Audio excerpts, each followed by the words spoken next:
Good day, YouTube, and welcome to another episode of the Albino Rhino beer review. Today you have the Rhino. We're looking at another beer that was picked up for me by my buddy Randwolf when he was at the Amnesiac Rockfest. This is from the Microbrasserie de Lac Saint-Jean. This is their Boutefeu, which is a red ale. It is 5.1% alcohol. And the guy's exploding some dynamite. He looks like he kind of looks like a cartoon bad guy from like Spy versus Spy or something. And I know Spy versus Spy was just the two spies fighting against each other, but he looks like that kind of artwork, like the Spy versus Spy artwork. Now we will add this bottle cap over here. I believe these are the bottle caps I'm saving for Simon for his project. We have the Kronenberg 1664 glass. Because we're drinking a French beer, we might as well drink it out of a French beer company's glass, right? Right. Now, the last beer was very, very heady. So I'm going to try and pour this just a little slower. My dog's decided he's done. He doesn't want to watch this beer review anymore. He's like, fuck you, Albino. I'm leaving. It's okay. You can leave.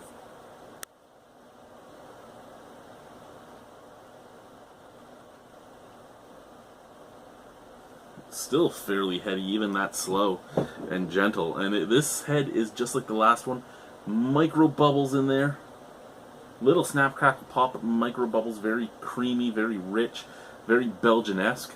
The 500 milliliter mark is up here, so we probably have about 100 milliliters of just a head. And I don't think it's going to fade all that fast. I see little tunnels being made, but not much. Color? It's a beautiful ruby red. I mean, the color is perfect. I'm hoping this is like an Irish red. I'm hoping it's just a malt bomb. I'm hoping for caramel and molasses and maybe a little bit of roast. I'm just hoping for that. Nothing else. I hope it's not like an American red. Doesn't smell like much out of the glass, but couldn't get much out of that anyway.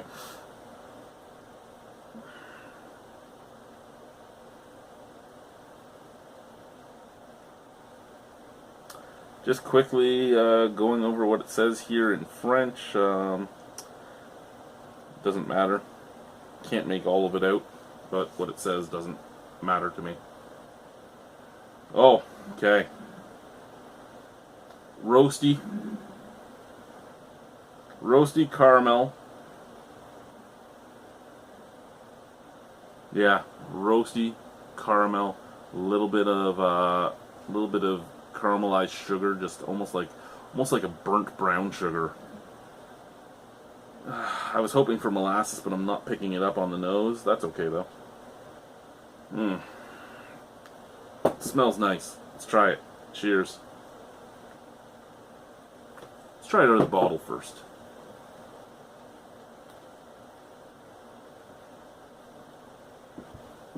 Okay, the last beer from this company I had, the bottle did not go over well because of the carbonation levels. This one, the carbonation seems a lot less. This seems more like the other one I thought was just a drinking beer by its flavor profile and everything. But this one comes off as more just a drinking beer right from the bottle.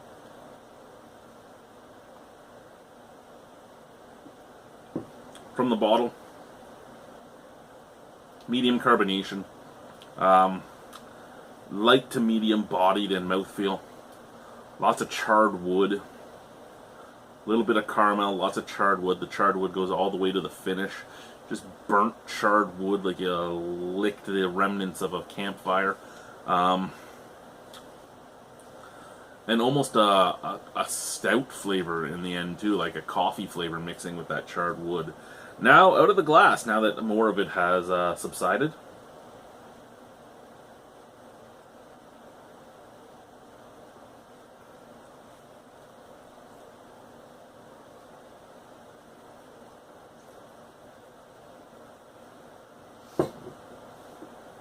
Okay, a little bit of caramel out of the glass.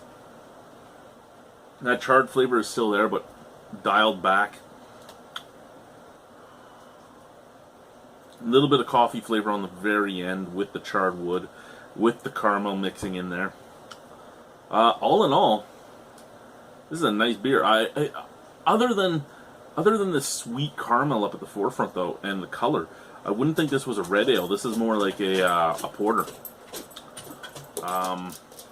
More like a porter to me, in that it has, well, actually not even a porter, a stout, because a stout is made with roasted malts, where a porter usually isn't. A porter will still have a lot of these same flavors, but it'll be mostly caramel more so than like charred wood. Well, not caramel, sorry, coffee more so than charred wood, where this one has a lot more charred wood. This is like a red stout to me. So a lighter colored stout. I really do enjoy it though.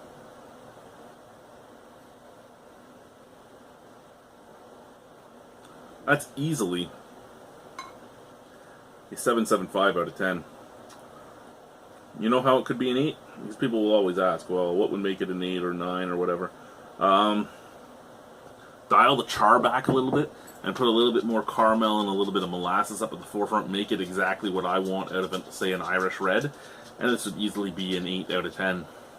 But right now, the way it is, I could drink this stuff all the time. Thank you guys for watching. Thank you, Randy, for picking it up. Au revoir, à bientôt. See you soon. Bye-bye.